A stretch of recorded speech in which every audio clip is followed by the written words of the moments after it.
Okay, today is the 20th of August and we are on the 41st chapter of the Samyutta Nikaya, called the Citta Samyutta.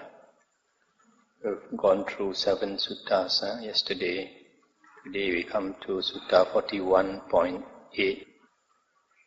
Now on that occasion, Niganta Nataputta had arrived at Machikasanda together with a large retinue of Nigantas. Citta, the householder, heard about this, and together with a number of lay followers, approached Niganta Nataputta.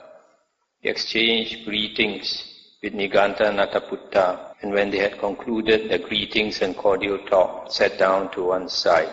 Stop here for a moment. These Nigantas, they are these ascetics, also known as Jains, and they are naked ascetics, just that they take they have a small cloth to cover their private part. Other than that, they are naked, and they are extreme vegetarians. In fact, they are vegans. Anything to do with animals, they won't eat or drink. Like milk, also they don't take, and even vegetables. If the vegetable or leaf is green, so they consider to have life, so they won't take. Only when the leaf has turned brownish, and only they take. I mention this because my friend's father-in-law was a doctor in India in his younger days, and he was called to a house to see an old lady who was suffering from malnutrition. But this family was rich, so then he realized that they follow the Nigantas, the Jains, so they are extreme vegetarian practice. Niganta Nataputta then said to him, "Householder, do you have faith in the ascetic Gautama when he says, there is concentration without thought directed and sustained. There is cessation of thought directed and sustained." And Citta said, in this matter, Venerable Sir, I do not go by faith in the Blessed One when he says, there is a concentration without thought directed and sustained. There is a cessation of thought directed and sustained. When this was said, Niganta Nataputta looked up proudly towards his own retinue and said, "See this, sirs, how straightforward is this Citta, the householder, how honest and open. One who thinks that thought directed and sustained can be stopped might imagine he could catch the wind in a net or arrest the current of the river Ganges with his own fist."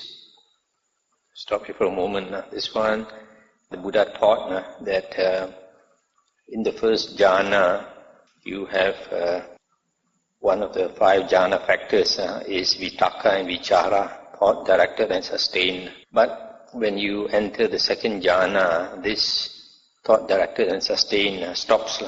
The second jhana is also called the state of the Aryan silence, and the mind stops talking because there's no thought at all. The mind is so concentrated that no thought can arise. So this Niganta must have heard about this, but he didn't believe because he doesn't have the skill in meditation, hasn't attained the second jhana. So he asked this Citta, and Citta says he doesn't believe, doesn't go by faith in what the Buddha says concerning this. So this Niganta thought that this Citta sided with him.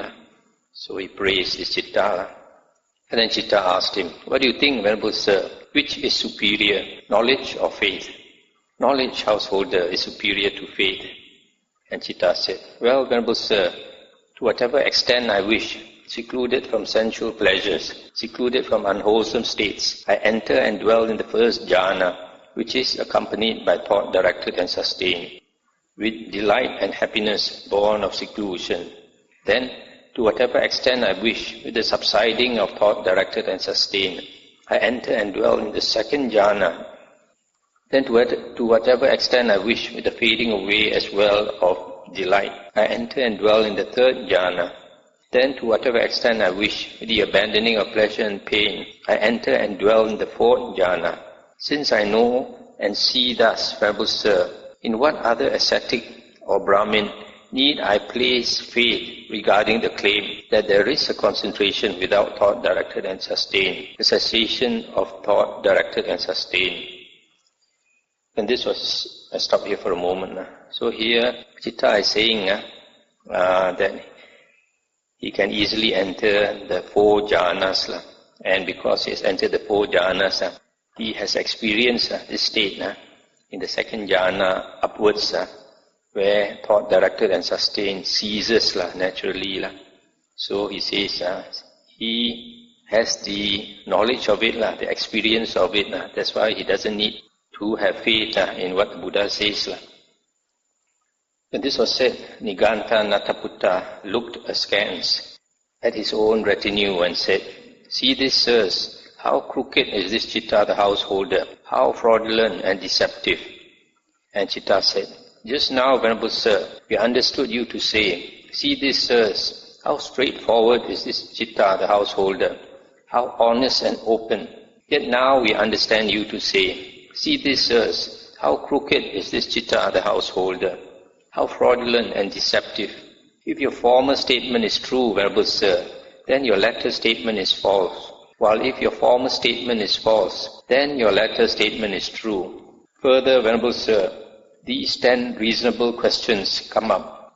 When you understand their meaning, then you might respond to me along with your retinue. 1 question, 1 synopsis, 1 answer. 2 questions, 2 synopsis, 2 answers. 3, 4, 5, 6, 7, 8, 9, 10 questions, 10 synopsis, 10 answers. Then Citta the householder rose from his seat and departed without having asked Niganta Nataputta these 10 reasonable questions. It's the end of the sutta. When Citta said that he has that experience of that concentration without thought directed and sustained, and this Niganta Nataputta, he got angry. He said, "This fellow is a crooked fellow."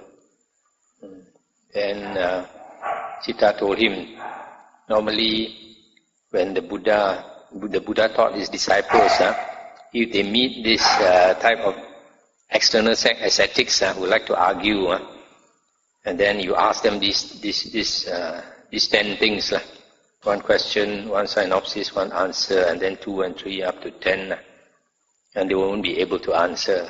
But this Citta, I just mentioned this, but the Citta knows that this Niganta won't be able to answer. So without asking, he just left. This Niganta Nataputta, his other name is Mahavira, I think. He's the leader, the founder of this Niganta sect. And he's one of the 6 famous external sect leaders at the time of the Buddha. And all of these 6, they don't teach the correct Dhamma. But they are famous still. They have a lot of followers. This world, a lot of people don't have much wisdom because of being covered by the 5 hindrances. So a lot of people cannot see clearly what is right Dhamma, what is wrong Dhamma. 41.9. On that occasion, the naked ascetic Kassapa, who in lay life had been an old friend of Citta the householder, had arrived in Machikasanda. Citta the householder heard about this and approached the naked ascetic Kassapa. He exchanged greetings with him, and when they had concluded the greetings and cordial talk, he sat down to one side and said to him, "How long has it been, Venerable Kassapa, since you went forth?" "It has been 30 years, householder, since I went forth." "In these 30 years, Venerable Sir, have you attained any superhuman distinction in knowledge and vision, worthy of the noble ones, the Aryans, any dwelling in comfort?" And he said, "In these 30 years since I went forth, householder, I have not attained any superhuman distinction in knowledge and vision, worthy of the noble ones, no dwelling in comfort, but only nakedness and the shaven head, and the brush for cleaning my seat." Stop here for a moment. So this Kassapa is an old friend of Citta, and he has renounced for 30 years as a naked ascetic, and now he came back to Machikasanda, and he acknowledged that he did not attain any Aryan stage, any supernormal state, but he only had this nakedness, the shaven head, the bald head, and the brush for cleaning the seat. What is this brush for cleaning the seat? Because he goes around naked. So every time he wants to sit on the ground, these ascetics, when they go to the forest, they go anywhere, they have to sit on the ground.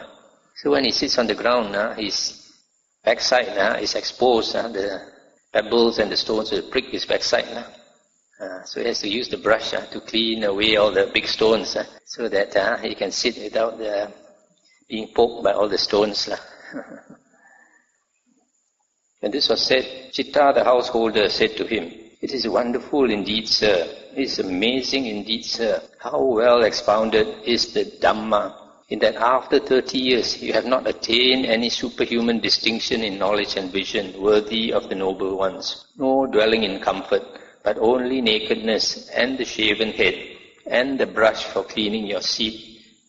So Citta was surprised that the Buddha's Dhamma Vinaya is so good and that a person can attain these Aryan states. But this naked ascetic, after suffering for 30 years as a naked ascetic, and still had attained nothing. And then Kassapa asked him, "But householder, how long has it been since you became a lay follower?" That means a lay follower of the Buddha. "In my case too, Venerable Sir, it has been 30 years. In these 30 years, householder, have you attained any superhuman distinction in knowledge and vision, worthy of the noble ones, any dwelling in comfort?" And Citta said, "How could I not, Venerable Sir? For to whatever extent I wish, secluded from sensual pleasures, secluded from unwholesome states, I enter and dwell in the first jhana, which is accompanied by thought directed and sustained, with delight and happiness born of seclusion. Then to whatever extent I wish, with the subsiding of thought directed and sustained, I enter and dwell in the second jhana. Then to whatever extent I wish, with the fading away as well of delight, I enter and dwell in the third jhana. Then to whatever extent I wish, with the abandoning of pleasure and pain, I enter and dwell in the fourth jhana. Further, if I were to die before the Blessed One does, it would not be surprising if the Blessed One were to declare of me, there is no fetter bound by which Citta the householder could return to this world."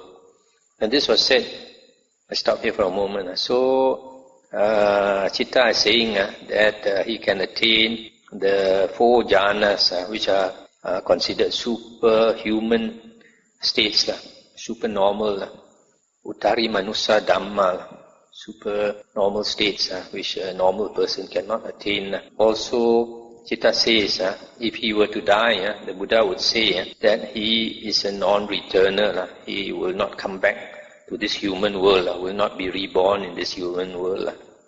And this was said, the naked ascetic Kassapa said to Citta the householder, "It is wonderful indeed, sir. It is amazing indeed, sir. How well expounded is the Dhamma, in that a layman clothed in white can attain a superhuman distinction in knowledge and vision worthy of the noble ones, a dwelling in comfort. May I receive the going forth in this Dhamma Vinaya. May I receive the higher ordination."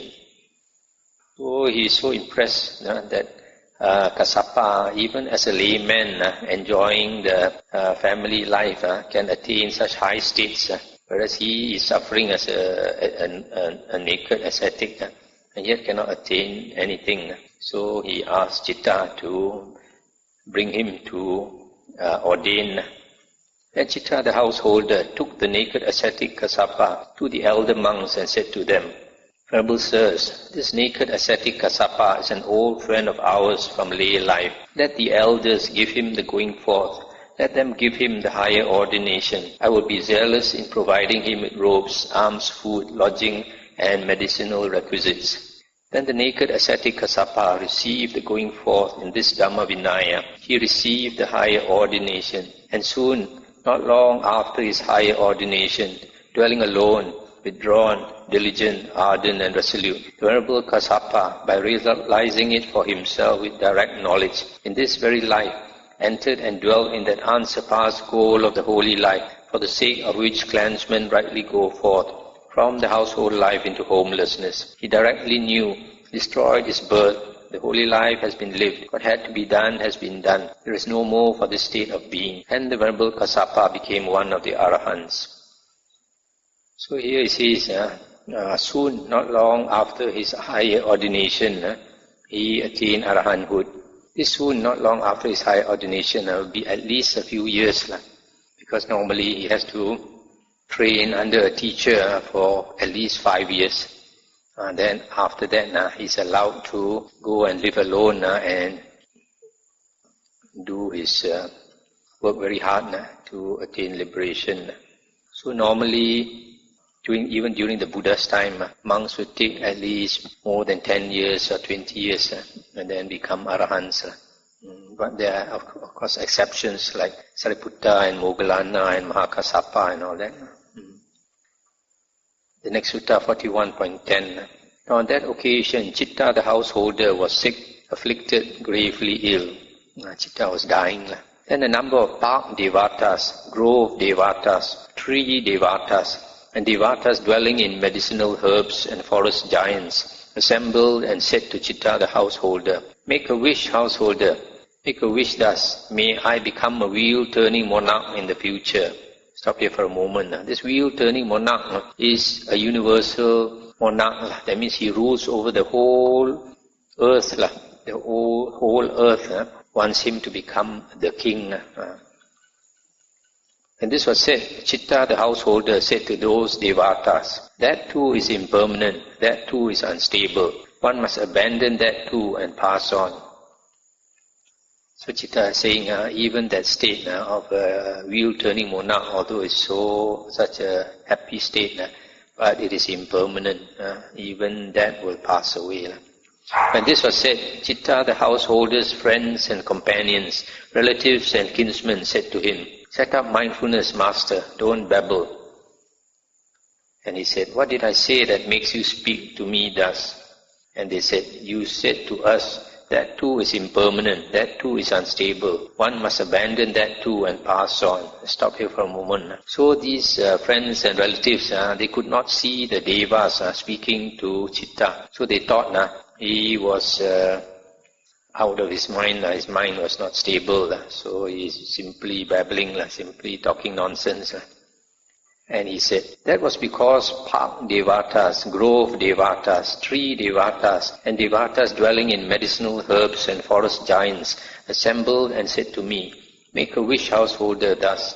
May I become a wheel-turning monarch in the future." And I said to them, "That too is impermanent, that too is unstable. One must abandon that too and pass on."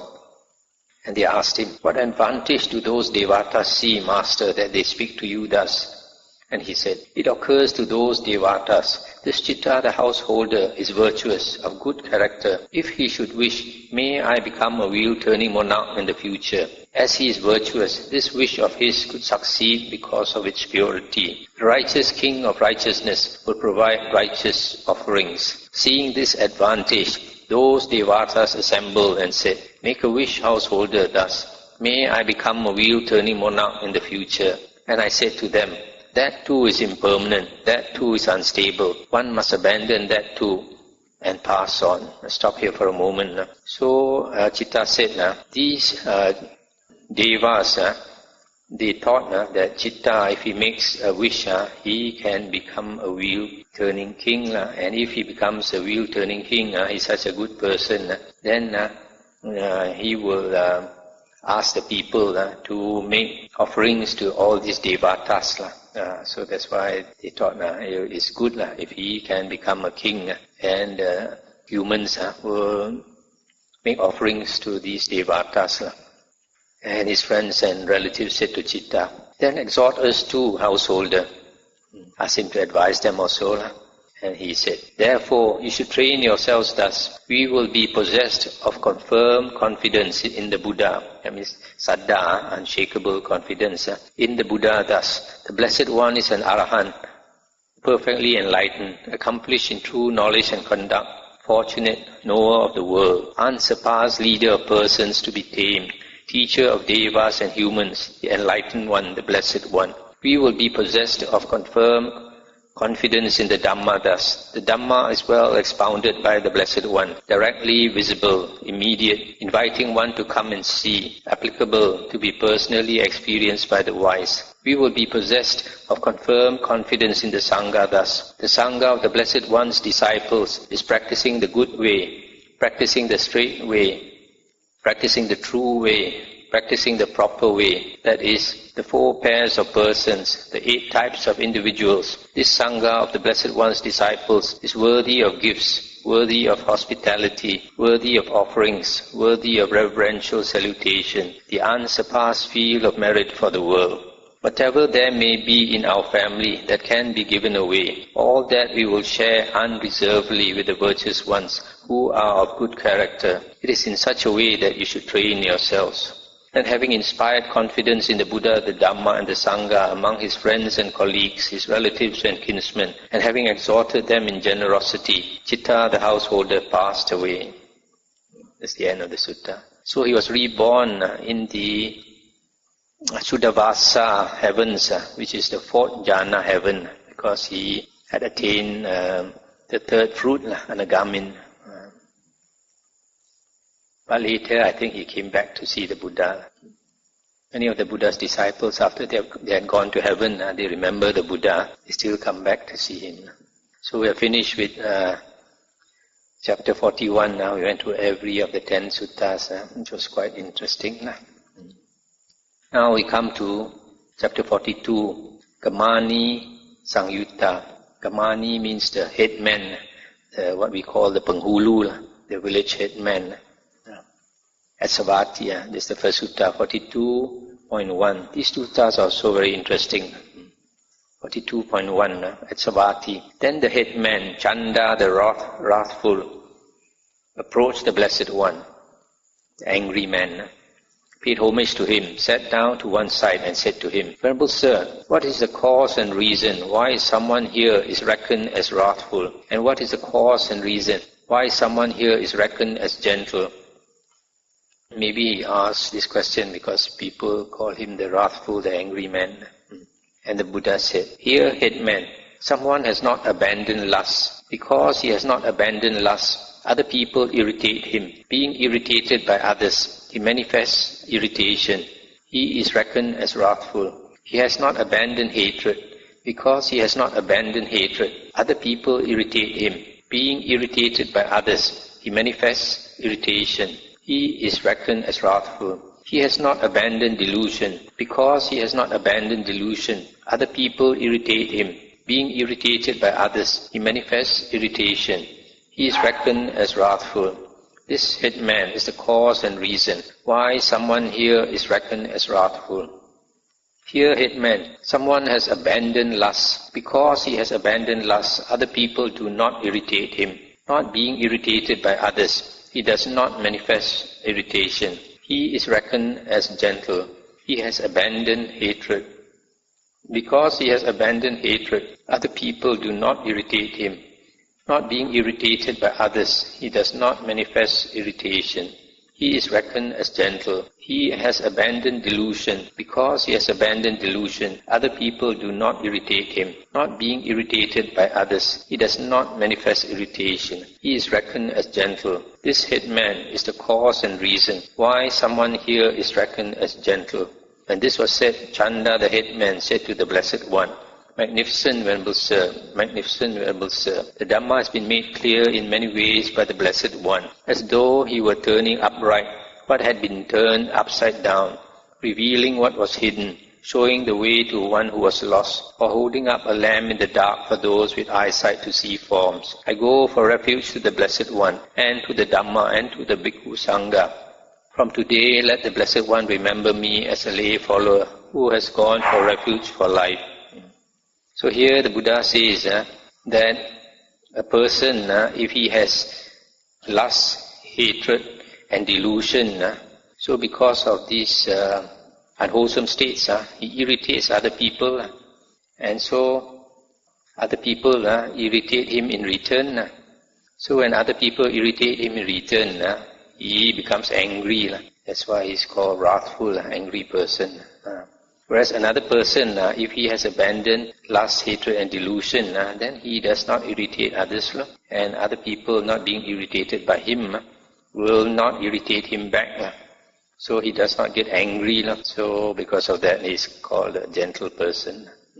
The next sutta is quite a well-known sutta. 42.2. On one occasion, the Blessed One was dwelling at Rajagaha in the bamboo grove, the squirrel sanctuary. Then Talaputta, the troop headman, approached the Blessed One, paid homage to him, sat down to one side and said to him, Venerable Sir, I have heard it said among actors of old, in the lineage of teachers, if an actor in the theatre or the arena entertains and amuses people by truth and lies, then with the breakup of the body after death, he is reborn in the company of the laughing devas. What does the Blessed One say about that? And the Buddha said, Enough, headman, let it be. Don't ask me that. The second and the third time, Talaputta, the troop headman, said to the Buddha, Venerable Sir, I have heard it said among actors of old, in the lineage of teachers, if an actor in the theatre or the arena entertains and amuses people by truth and lies, then with the breakup of the body after death, he is reborn in the company of the laughing devas. What does the Blessed One say about that? Stop here for a moment. This Talaputta is the head of this show people. You know what we call Tai Hei, Tuahi. They go around from village to village, putting up shows for people, and they entertain people, make people laugh and all that. So he says, people tell him, because he is the manager, he is also an actor, and he entertains people. So because makes people laugh, he says, can go to heaven, become a laughing deva. Buddha said, don't ask me, ask. But he continued to ask 3 times. Then the Buddha said, Surely, headman, I am not getting through to you. When I say, enough, headman, let it be, don't ask me that. But still I will answer you. So here the Buddha said, I told you not to ask me, but you still asked me 3 times. So generally, if a person requests the Buddha 3 times, then he will yield. In the theatre or arena, among beings who are not yet free from lust, who are bound by the bondage of lust, an actor entertains them with titillating things that excite them even more strongly to lust. In the theatre or arena, among beings who are not yet free from hatred, who are bound by the bondage of hatred, an actor entertains them with infuriating things that excite them even more strongly to hatred. In the theatre or arena, among beings who are not yet free from delusion, who are bound by the bondage of delusion, an actor entertains them with bewildering things that excite them even more strongly to delusion. Thus being intoxicated and negligent himself, having made others intoxicated and negligent with the breakup of the body after death, he is reborn in the hell of laughter.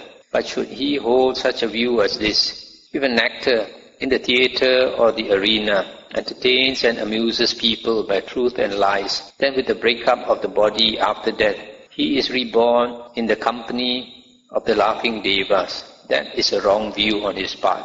For a person with wrong view, I say, there is one of 2 destinations, either hell or the animal realm. I'll stop here for a moment. So here the Buddha is saying, an actor or an actress, he entertains people on the shows, and people with greed, hate, lust, hatred and delusion, their lust, hatred and delusion become even stronger, then the actor or the actress will be reborn in hell, the hell of laughter. So they have to suffer in hell, and they'll be laughing and crying maybe. And this was said, Talaputta, the troop headman, cried out and burst into tears. The Blessed One said, So I did not get through to you when I said, Enough, headman, let it be, don't ask me that. And he said, I am not crying, Venerable Sir, because of what the Blessed One said to me, but because I have been tricked, cheated and deceived for a long time by those actors of old in the lineage of teachers who said, if an actor in the theatre or the arena entertains and amuses people by truth and lies. Then with the breakup of the body after death, he is reborn in the company of the laughing devas. Magnificent Venerable Sir, magnificent Venerable Sir, the Dhamma has been made clear in many ways by the Blessed One, as though he were turning upright what had been turned upside down, revealing what was hidden, showing the way to one who was lost, or holding up a lamp in the dark for those with eyesight to see forms. I go for refuge to the Blessed One, and to the Dhamma, and to the Bhikkhu Sangha. May I receive the going forth under the Blessed One, Venerable Sir. May I receive the higher ordination. Then Talaputta, the troop headman, received the going forth under the Blessed One. He received the high ordination, and soon, not long after his high ordination, the Venerable Talaputta became one of the Arahants. So this, when the Buddha told him that actors and actresses would be born in hell, then he started crying and told the Buddha it's not because of what the Buddha said that he's frightened or what, that he's crying, but he said he's so angry that he's been cheated by those people who misled him and told him that entertaining people you can go to heaven. So that's why he's so angry with them that he's shedding tears. So surprisingly, he, after hearing what the Buddha said, he went forth as a monk. So it can't be so simple. This is not the first time probably that he met the Buddha. He must have already met the Buddha several times and heard some Dhamma that gave him some confidence to renounce. And you can find his verses in the Theragatha, verses of the elders. There's a book called Theragatha and Therigatha. It's under the Khuddaka Nikaya, the last Nikaya. And his verses are very inspiring because he was an actor, so he can speak very well. So in those verses, he kept complaining to his mind. He was talking to his mind all the time. Mind, you asked me to go forth and go and live in the mountains among the elephants and where the birds sing and all that. Now I'm here, and then you promise me that the mind will calm down and all that. Now you still cannot calm down. Kept arguing with his mind. So for many years, his mind could not calm down for many years. But later, after struggling so hard, one day when his mind attained one-pointedness, attained the jhanas, immediately he became Arahant. That shows actually the Dhamma foundation was already very strong. The very strong Dhamma foundation, when he attains very high jhana, he can understand. The next sutta is 42.3. Then the headman, Yoda Jiva, the machinery, approached the Blessed One. This machinery are the soldiers who fight for money. He approached the Blessed One, paid homage to him, sat down to one side and said to him, Venerable Sir, I have heard it said by machineries of old in the lineage of teachers, when a machinery is one who strives and exerts himself in battle, if others slay him and finish him off while he is striving and exerting himself in battle, then with the breakup of the body after death, he is reborn in the company of the battle-slain devas. What does the Blessed One say about that? And the Buddha said, Enough, headman, let it be, don't ask me that. The second time and the third time, Yoda Jiva, the headman, said, Venerable Sir, I have heard it said among machineries of old, in the lineage of teachers, when a machinery is one who strives and exerts himself in battle, if others slay him and finish him off while he is striving and exerting himself in battle, then with the breakup of the body after death, he is reborn in the company of the battle-slain devas. What does the Blessed One say about that? And then the Buddha said, after asking 3 times, the Buddha said, Surely, headman, I am not getting through to you when I say, Enough, headman, let it be, don't ask me that. But still, I will answer you. When headman, a machinery is one who strives and exerts himself in battle. His mind is already low, depraved, misdirected by the thought that these beings be slain, slaughtered, annihilated, destroyed or exterminated.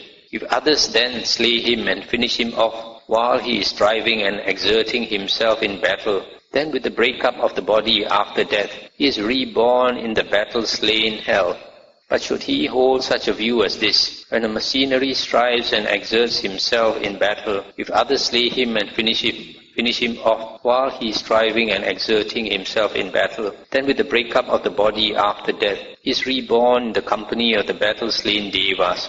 That is a wrong view on his part. For a person with wrong view, I say, there is one of two destinations, either hell or the animal realm.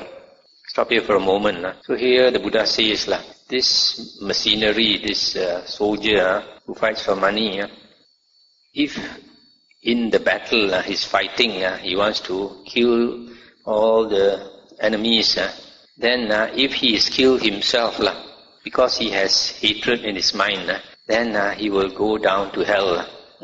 But in case he is not killed, even if he is not killed, because he has wrong view that being a mercenary, if he is killed in battle, he will go to heaven. Then the Buddha says that is wrong view about karma. So that wrong view, even he is not slain in battle, when he dies, he will either go to hell or the animal realm. And this was said. Yoda Jiva, the headman, cried out and burst into tears. The Blessed One said, so I did not get through to you when I said, enough, headman, let it be, don't ask me that. And he said, I'm not crying, Venerable Sir, because of what the Blessed One said to me, but because I have been tricked, cheated and deceived for a long time by those mercenaries of old in the lineage of teachers who said, when a mercenary is one who strives and exerts himself in battle, if others slay him and finish him off while he is striving and exerting himself in battle, then with the breakup of the body after death, he is reborn in the company of the battle-slain devas.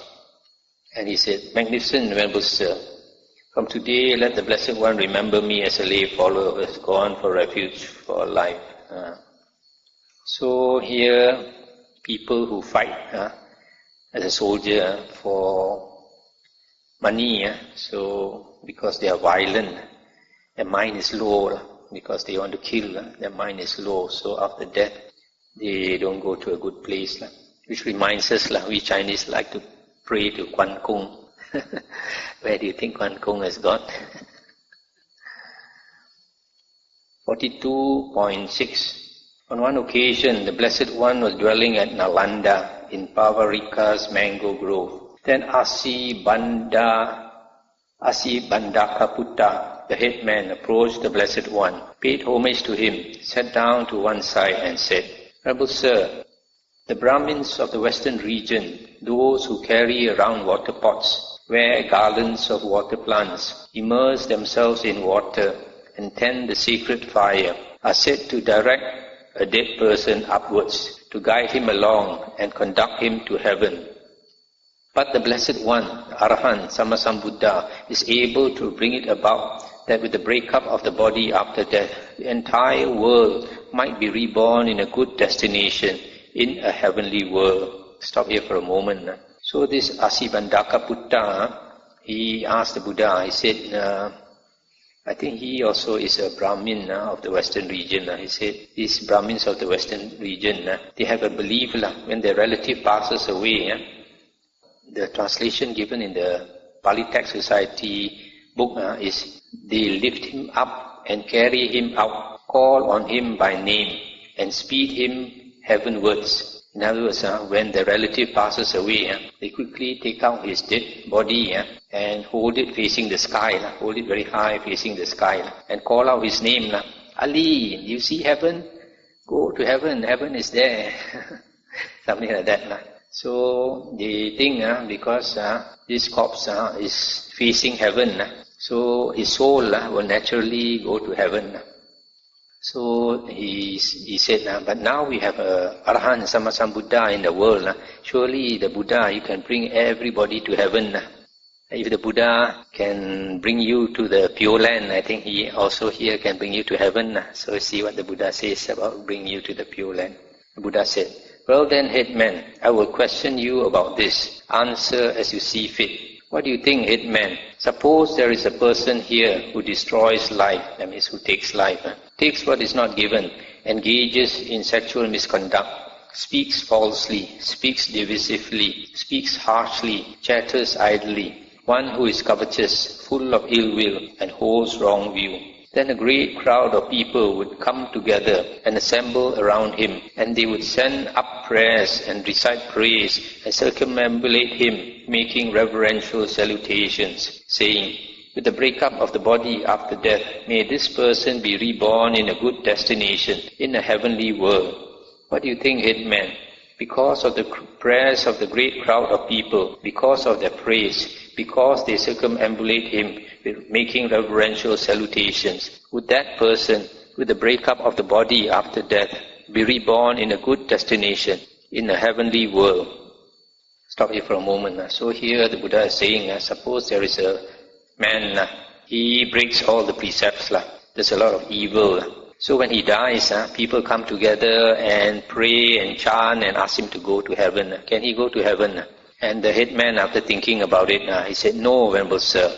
Then the Buddha said, suppose, headman, a person would hurl a huge boulder or rock into a deep pool of water. Then a great crowd of people would come together and assemble around it, and they would send up prayers and recite praise and circumambulate it, making reverential salutations, saying, emerge, good boulder, rise up, good boulder, come up onto high ground, good boulder. What do you think, headman? Because of the prayers of the great crowd of people, because of their praise, because they circumambulate it, making reverential salutations, would that boulder emerge, rise up, and come up onto high ground? And he said, no, Venerable Sir. So too, headman, if a person is one who destroys life, who takes what is not given, who engages in sexual misconduct, who speaks falsely, speaks divisively, speaks harshly, chatters idly, one who is covetous, full of ill will and holds wrong view. Even though a great crowd of people would come together and assemble around him and pray and chant and ask him to go to heaven, still with the breakup of the body after death, that person will be reborn in a state of misery, in a bad destination, in the netherworld, in hell. Stop here for a moment. So here, it's only logical if a person does something, does all kinds of evil, that when he dies, that he will go to a woeful destination of rebirth. If after doing a lot of evil, he still goes to a good destination of rebirth, then there must be something wrong with the world. And the Buddha said, what do you think, headman? Suppose there is a person here who abstains from the destruction of life, from taking what is not given, from sexual misconduct, from false speech, from divisive speech, from harsh speech, from idle chatter, one who is not covetous, without ill will, who holds right view. Then a great crowd of people would come together and assemble around him, and they would send up prayers and recite praise and circumambulate him, making reverential salutations, saying, with the breakup of the body after death, may this person be reborn in a state of misery, in a bad destination, in the netherworld, in hell. What do you think, headman? Because of the prayers of the great crowd of people, because of their praise, because they circumambulate him, making reverential salutations, with that person, with the breakup of the body after death, be reborn in a state of misery in hell. And he said, no, Venerable Sir. Stop here for a moment. So here the Buddha says, suppose there is a very good person who does not do any evil at all. So then when he has died, a big crowd of people come and pray and chant and curse him, ask him to go to hell. Is it possible that he will go to hell? And the headman said, it's not logical, and that he, being a good man, can go to hell. And then the Buddha continued, suppose, headman, a man submerges a pot of ghee or a pot of oil in a deep pool of water and breaks it. Any of its shards or fragments there would sink downwards, but the ghee or oil would rise upwards. Then a great crowd of people would come together and assemble around it, and they would send up prayers and recite praise and circumambulate it, making reverential salutations, saying, "Sink down, good ghee or oil. Settle, good ghee or oil. Go downwards, good ghee or oil." What do you think, headman? Because of the prayers of the great crowd of people, because of their praise, because they circumambulated making reverential salutations, would that ghee or oil sink down or settle or go downwards? No, venerable sir. So too, headman, if a person is one who abstains from the destruction of life, etc., even though a great crowd of people would come together and assemble around him, still and curse him to go to hell, even with the still with the breakup of the body after death, that person will be reborn in a good destination, in a heavenly world. And this was said, Asibandaka Putta, the headman, said to the Blessed One, "Magnificent venerable sir, magnificent venerable sir." And then he took refuge in the Buddha, Dhamma and Bhikkhu Sangha. "From today let the Blessed One remember me as a lay follower who has gone for refuge for life." It's the end of the sutta. It's a sutta that teaches a very important principle. This man is asking whether the Buddha can help us go to heaven or not. So instead of directly saying no, the Buddha is saying, giving this simile. If a rock is heavy, you throw it into a pond, you will sink naturally. In spite of what you shout, you pray and all that, you cannot stop the rock from sinking because it is heavy. On the other hand, if you throw a pot of ghee or oil in the middle of the pond, suppose in the middle of the pond there happens to be a rock there, and you throw it and the pot breaks. So the pot will sink, but even though the pot sinks, the ghee or the oil would float up. So when you curse the ghee and oil, ask it to sink down, it cannot sink down because it's lighter than water, it will float up. So in the same way, the Buddha is telling us very clearly that it is our karma that decides our rebirth. If we have heavy evil karma, that heavy evil karma will drag us down to the woeful plains of rebirth. No matter how other people pray, it doesn't help at all. On the other hand, if the person is a very good person, a virtuous person, his good karma will pull him up and he'll go for a good rebirth, no matter how people curse him. So nobody can influence another person's rebirth. It is entirely due to his karma.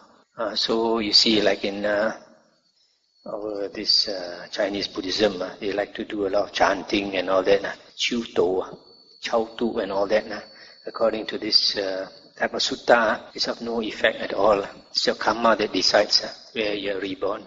So it's important to study these earlier suttas, because nowadays there's a lot of wrong views around. 42.7. On one occasion, the Blessed One was dwelling at Nalanda in Pavarika's mango grove. Then Asibandaka Putta, the headman, approached the Blessed One, paid homage to him, sat down to one side and said to him, "Venerable sir, doesn't the Blessed One dwell compassionate towards all living beings?" And the Buddha said, "Yes, headman, the Tathagata dwells compassionate towards all living beings." And he asked, "Then why is it, Venerable sir, that the Blessed One teaches the Dhamma thoroughly to some, yet not so thoroughly to others?" Stop here for a moment. This headman is saying, if the Buddha, you are compassionate towards all beings, why you discriminate? To some people you teach a lot of Dhamma, to some people you teach so little Dhamma. And the Buddha said, "Well then, headman, I will question you about this. Answer as you see fit. What do you think, headman? Suppose a farmer here had 3 fields, one excellent field, one of middling quality, and one inferior, rough, salty, with bad ground. What do you think, headman? If that farmer wishes to sow seeds, where would he sow it first? In the excellent field, in the field of middling quality, or in the field that was inferior, the one that was rough, salty, and with bad ground?" And the headman said, "If, Venerable sir, that farmer wishes to sow seed, he would sow it in the excellent field. Having sown seed there, he would next sow seed in the field of middling quality. Having sown seed there, he might or might not sow seed in the field that was inferior, the one that was rough, salty, with bad ground. For what reason? Because at least it can be used as fodder for the cattle. Stop here for a moment. So, if a farmer wishes to sow his seeds so that he can sprout, of course, naturally, he would sow it in the most fertile field, the best field. Then if he has some more left over, he would sow it in the second quality one, the middling quality one. Then if he still has some more left over, either he might sow it in the inferior ground, or he might not sow it. If he doesn't sow it on the inferior ground, at least he can feed the cattle with the seed. Because if he sows it on the inferior ground, it may be a waste of time, may not sprout at all. Then the Buddha said, "Headman, just like the field that is excellent are the monks and nuns to me. I teach them the Dhamma that is good in the beginning, good in the middle, and good in the end, with the right meaning and phrasing. I reveal the holy life that is perfectly complete and pure. For what reason? Because they dwell with me as their island, with me as their shelter, with me as their protector, with me as their refuge." Stop here for a moment. So here the Buddha is saying that the monks and the nuns are the best field for him to sow the seeds of Dhamma, because they are committed. Monks and nuns are committed to lead the holy life. However tough it is, they are willing to struggle, to give up a lot of things, to give up their attachments and all that, because they understand the value of the Dhamma. That being the case, the Buddha will teach them the most Dhamma. Also here, you see the Buddha says, "I reveal the holy life that is perfectly complete and pure." So the Buddha's teaching of the holy life is perfectly complete and pure. It is complete. There is no reason to add to it. As I mentioned before, later monks, they try to add to the Buddha's words by making the commentaries, by making the Abhidhamma, by making the Mahayana Sutras, and all that, which is not necessary. Those are what the Chinese call the fang pian, expedient, provisional means, which is not necessary at all, because the Buddha's original teachings in the Nikayas are complete and pure. There's no need to add to it, and no need to subtract from it. Then headman, just like the field of middling quality, are the male and female lay followers to me. To them too I teach the Dhamma that is good in the beginning, good in the middle, and good in the end, with the right meaning and phrasing. I reveal the holy life that is perfectly complete and pure. For what reason? Because they dwell with me as their island, with me as their shelter, with me as their protector, with me as their refuge. Then headman, just like that field that is inferior, rough, salty, with bad ground, are the ascetics, Brahmins, and wanderers of other sects to me. Yet to them too I teach the Dhamma that is good in the beginning, good in the middle, and good in the end, with the right meaning and phrasing. I reveal the holy life that is perfectly complete and pure. For what reason? Because if they understand even a single sentence, that will lead to their welfare and happiness for a long time. Stop here for a moment. So here the Buddha compares these three groups of people with the three fields. The monks, the Buddhist monks and nuns are the most excellent field where the Buddha will teach the most. Then the second is the lay supporters, the male and female lay followers. Since they also take refuge in the Buddha, Dhamma and Sangha, the Buddha also teaches to them. But because they have less time, so the Buddha also teach them less. Then thirdly, the ascetics and Brahmins, those that are willing to listen, the Buddha will teach them. Not all of them will want to listen. Those that are willing to listen, the Buddha will teach, hoping that at least they will understand a bit. And some of them, after understanding a bit of the Dhamma, they convert and become disciples of the Buddha. Suppose headman, a man had 3 water pots, one without cracks, which does not let water seep through and escape, one without cracks, but which lets water seep through and escape, and one with cracks, which lets water seep through and escape. What do you think, headman? If that man wants to store water, where would he store it first? In the water pot that is without cracks, which does not let water seep through and escape, or in the water pot that is without cracks, but which lets water seep through and escape, or in the water pot that has cracks and which lets water seep through and escape? And he said, if, Venerable Sir, that man wants to store water, he would store it in the water pot that is without cracks, which does not let water seep through and escape, Having stored water there, he would next store it in the water pot that is without cracks, but which lets water seep through and escape. Having stored it there, he might or might not store it in the water pot that has cracks, which lets water seep through and escape. For what reason? Because it can at least be used for washing dishes. Stop here for a moment. So if the man has these three types of pots, of course, first he will store it in the best water pot where it does not leak, so that the water will be kept useful whenever he wants to use it.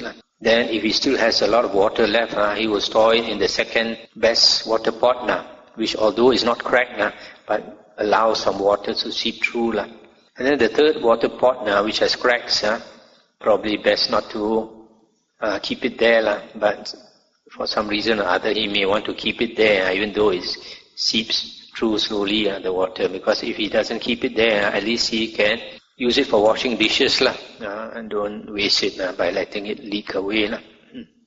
Headman, just like the water pot that is without cracks, which does not let water seep through and escape, are the monks and nuns to me. I teach them the Dhamma that is good in the beginning, good in the middle, and good in the end, with the right meaning and phrasing. I reveal the holy life that is perfectly complete and pure. For what reason? Because they dwell with me as their island, with me as their shelter, with me as their protector, with me as their refuge. Then, headman, just like the water pot that is without cracks, but which lets water seep through and escape, are the male and female lay followers to me. To them too I teach the Dhamma that is good in the middle, that is good in the beginning, good in the middle, and good in the end, with the right meaning and phrasing. I reveal the holy life that is perfectly complete and pure. For what reason? Because they dwell with me as their island, with me as their shelter, with me as their protector, with me as their refuge. Then, headman, just like the water pot that has cracks, which lets water seep through and escape, are the ascetics, Brahmins, and wanderers of other sects to me. Yet to them too I teach the Dhamma that is good in the beginning, good in the middle, and good in the end, the right meaning and phrasing. I reveal the holy life that is perfectly complete and pure. For what reason? Because if they understand even a single sentence, that will lead to their welfare and happiness for a long time. When this was said, Asibandaka Putta, the headman, said to the Blessed One, Magnificent Venerable Sir, Magnificent Venerable Sir, and then he took refuge with the Buddha, Dhamma, and Sangha. From today, let the Blessed One remember me as a lay follower who has gone for refuge for life. That's the end of the sutta. So here the Buddha explains why he doesn't teach the same amount of Dhamma to everybody. Sometimes we have to use our wisdom. If a person doesn't have the time to practice, no point to teach him so much. It's like casting pearls before swine. You have pearls or diamonds, you cast it before hawks or pigs, they won't value it. So that's the end for today.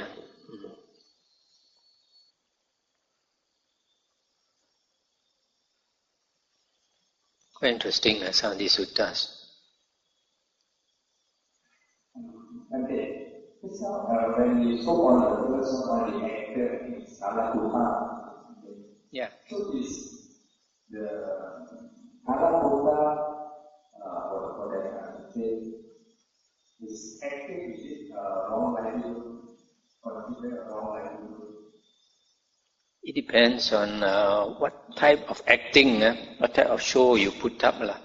If you put up those very worldly shows like Dallas and all that, although I haven't seen, I heard some people say a bit about it. And it's not very good. You increase people's greed, hatred and delusion. You see nowadays especially, a lot of young people, they watch all these violent movies and they become very violent. And some people, they watch all kinds of shows, violent shows and all that, and then they go psycho, start killing people and all that. So, a lot of these shows is not a good influence. But if maybe you act in a show that has a moral value, teach people to be good, then maybe it's different. But most of these shows, these entertainment shows, is just full of lust, hatred and delusion. So you see a lot of these entertainers, there's entertainers in the music field or in the movies and all that. You see, when they grow old, their end is not very good. Yeah. They make money, they enjoy so much, they used up a lot of the blessings.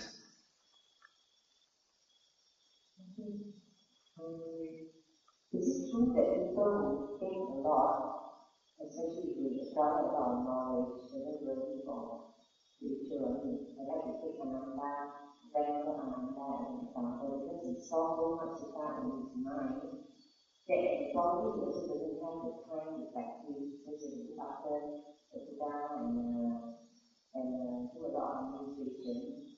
He tends to find it difficult to settle down because the mind is moving because there's so much. The mind is like a lot of storage inside all other life. Not necessarily. This knowledge, it depends on what knowledge. If it is worldly knowledge, then it is not beneficial. But if it is Dhamma knowledge, I think it's very beneficial because Dhamma knowledge teaches you how to contemplate the Dhamma in the right way. And like the suttas we heard about Citta, the layman, his knowledge of the Dhamma is so good, and he can correct the senior monks. So that Dhamma knowledge to him is not a hindrance. So it's not just like desires. The Buddha didn't say all desires are bad. The Buddha also didn't say that all attachments are bad. The Buddha said, if that type of desire gives you suffering, then it's bad for you. But if that type of desire leads you to happiness, then it's good. For example, worldly desires for worldly things are unwholesome because they end up with suffering, they give you suffering. But if you desire to be liberated, desire to practice the holy life, to give up worldly pleasures and all that, and that is a good type of desire. Just like the Buddha says, indulging in pleasures. There are two types of pleasures, the Buddha said. To indulge in worldly pleasures, that is discouraged by the Buddha because it gives you happiness in the end. What do we say? Thảo tìm bôi kho xin tìm hậu phú. Xin tìm hậu phú. That is the worldly happiness. But the holy life is the opposite. Thảo kho bôi tì xin phú hậu tìm. So just now I was saying that these pleasures, the Buddha said there are two types of pleasures. One is worldly pleasures that you should not indulge in, which the Buddha discourages his disciples from indulging in. But the bliss of happiness, the bliss that comes from meditation, deep meditation, the Buddha says that is blameless. And in fact, he encourages his disciples to indulge in that jhanic bliss. Because for the simple reason that it leads you to attain the stages of Aryahood. Sotapanna, Sakadagamin, Anagamin and Arahanhood. So we have to differentiate between what is wholesome and what is unwholesome.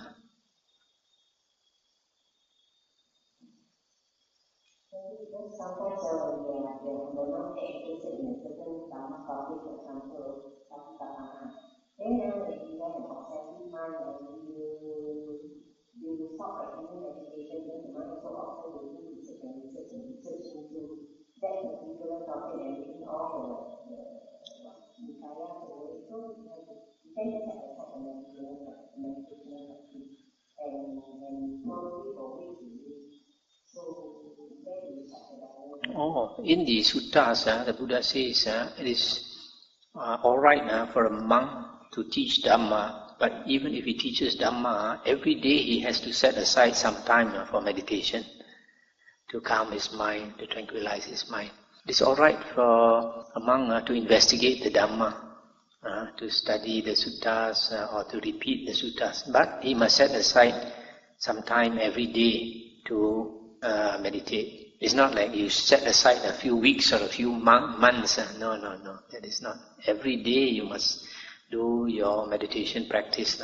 Just like what we do now, we set aside 4.5 hours every day to have a group sittings. There are other times if you want to meditate on your own, fine. If you want to investigate the Dhamma on your own, fine. You want to listen to CDs, fine. But the minimum every day here is 4.5 hours group meditation.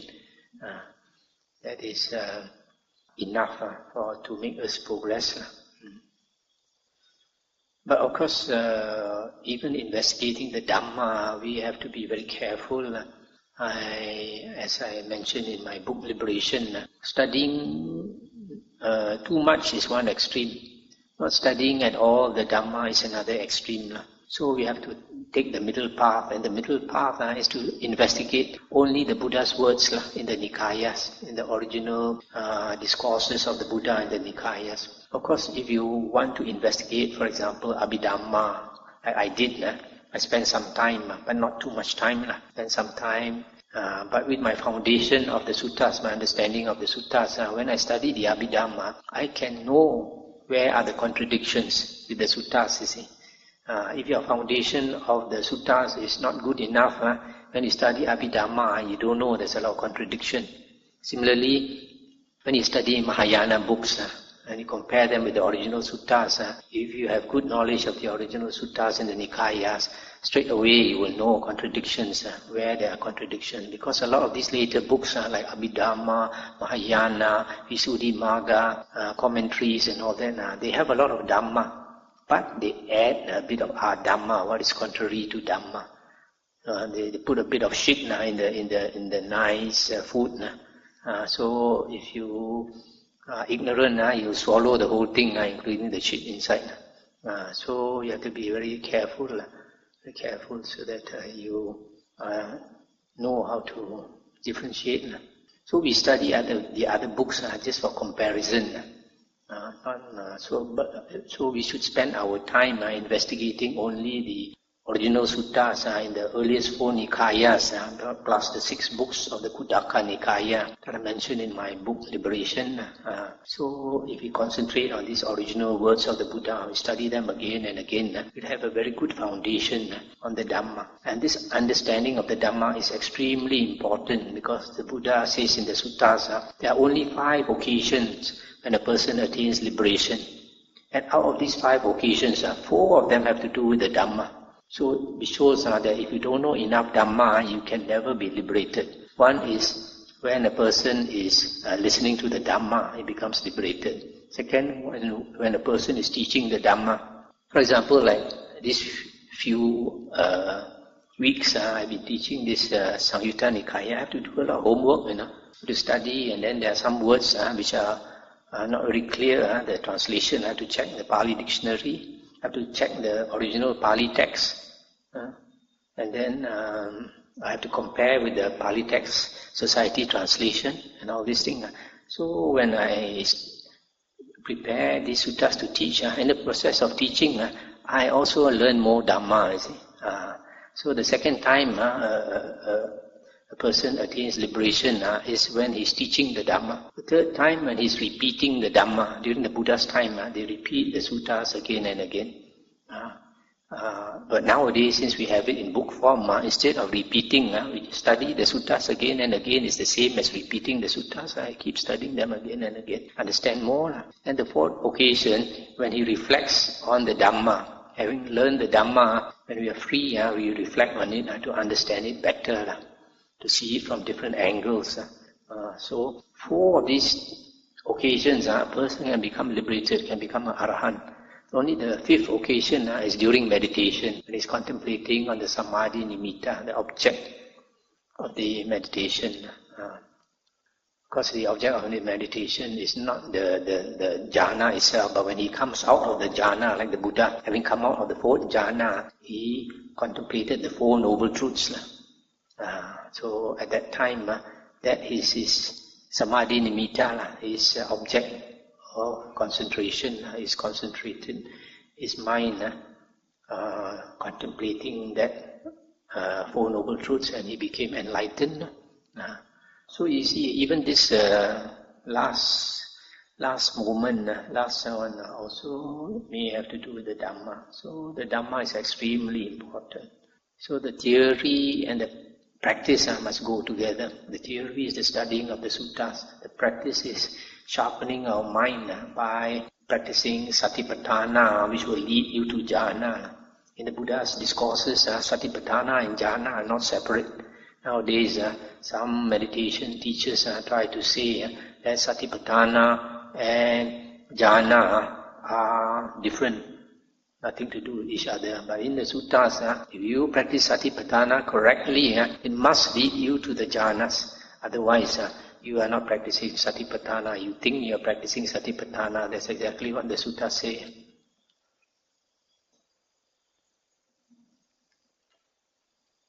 But this form on the first book, Sotapanna, the first sector is the identity, the personal self-realization. So when the person is already achieved the Sotapanna, will he achieve also the five aggregates of cleaning? Will that indicate the soul? When a person attains Sotapanna, he destroys the factor called Sakaya Ditti. The Sakaya Ditti, we have explained it in some suttas a few nights ago. The Sakaya Ditti means identity view. That means you identify yourself with the body and the mind, which is basically the five aggregates of attachment. The body, feelings, perception, volition and consciousness, which is basically body and mind. So we see the body and the mind as I or mine, or the body and mind as being in the self, or the self as being in the body and the mind. So we associate the body and the mind with the self. That's why it's called identity view, because you identify yourself with the body and the mind. So when a person becomes a Sotapanna, he sees that the body and the mind is not the self, because it is impermanent. One day the body and the mind will disappear, will die and perish. He does not see the body and the mind as the self, but he still has a self. And somehow that self is associated with the five khandhas. But yet it is not inside the five khandhas. So that's the difference, because only the Arahant has eliminated the self totally. The conceit, I am, I exist, is the last thing that we have to eliminate to become an Arahant. No, he doesn't cling to that. He doesn't cling to that. He still has a self, but he does not see that the five aggregates are the self.